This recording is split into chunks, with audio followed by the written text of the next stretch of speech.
শেষ, সমাপ্তি। আকাশি সাদা জার্সিটাকে বিদায় বললেন আর্জেন্টাইন কিংবদন্তি।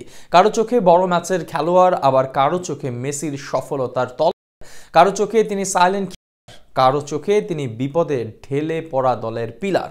তবে সবকিছু ছাপিয়ে আর্জেন্টিনার জার্সিটাকে শোকেইজে ভরার সিদ্ধান্ত নিয়ে বিদায় জানালেন প্রজন্মের সবচেয়ে আন্ডাররেটেড তারকা আনহেল ডি মারিয়া। তার বিদায় আর ক্যারিয়ার নিয়ে বিস্তারিত জানব প্রতিবেদনে।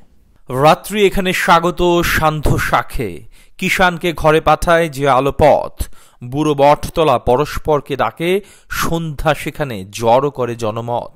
সুকান্ত ভট্টাচার্যের এই কবিতা চিরদিনের কবিতা, দুঃখের বিদায়ের। সেই বিদায়ের সুর এখন আর্জেন্টাইন সমর্থকদের মনে। বিদায় নিচ্ছেন আনহেল ডি মারিয়া।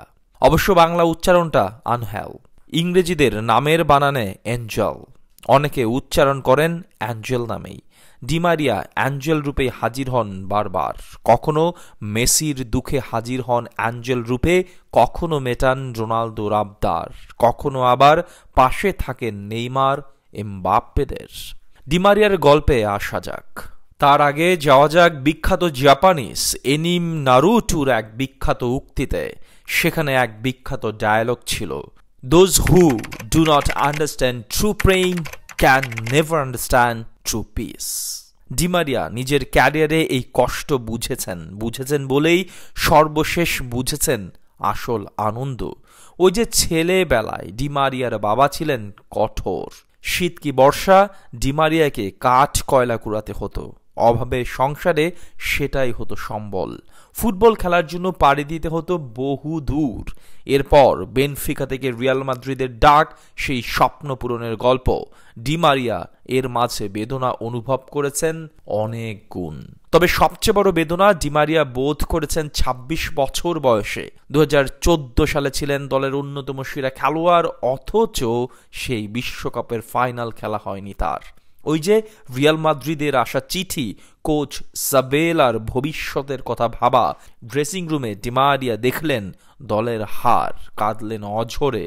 মনে হচ্ছিল পায়ের নিচে সরে যাচ্ছে মাটি, জীবন হয়ে যাচ্ছে শেষ। সেই কষ্টের প্রতিদান ডি মারিয়া পেলেন, সত্যিকারের শান্তি খুঁজে পেলেন 18 ডিসেম্বর 2022। আর্জেন্টিনার বিশ্বকাপ জয়ের পর সবাই ছুটছে, আর একজন দাঁড়িয়ে আছেন। পৃথিবীর সবকিছু তার অর্জন করা যেন শেষ। চোখ তার আনন্দে ছলছল, নিজেকে যেন দেখতে পারছেন স্বপ্নের সর্বোচ্চ সিঁড়িতে। এই আনন্দ, এই সত্যিকারের আনন্দের জন্যই ডি মারিয়া ফুটবল খেলেছেন।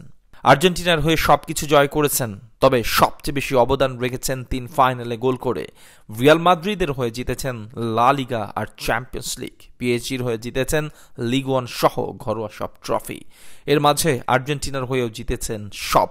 সেই সবে ডি মারিয়া সব দলেই খেলেছেন দলের সেরা পারফর্মার হয়েই। এমনকি শেষ সময়ে বিশ্বকাপ খেলার পর ফিরে যান ছেলেবেলার ক্লাব বেনফিকায়, সেখানেও ছিলেন অন্যতম সেরা পারফর্মার। এত বছরের এত অবদান শেষেও তাকে যখন বেঞ্চে করা হয়, একটিবারের জন্য তোলে না কোনো প্রশ্ন। ডি মারিয়ার গল্প শেষ করা যাক। অনেকটা ডি মারিয়া যেমন নিজের ক্যারিয়ারের শেষ করেছেন, 2 জায়গায় থামার জন্য শব্দ বা সামর্থ্য ফুরায়নি, ফুরিয়েছে সময়। সেই সময়টাই যে বড় নিষ্ঠুর, যে কারণে চাইলেই আটকানো যাবে না ডি মারিয়াকে। ডি মারিয়ার বিদায় শুভ হোক, এটাই হোক কামনা।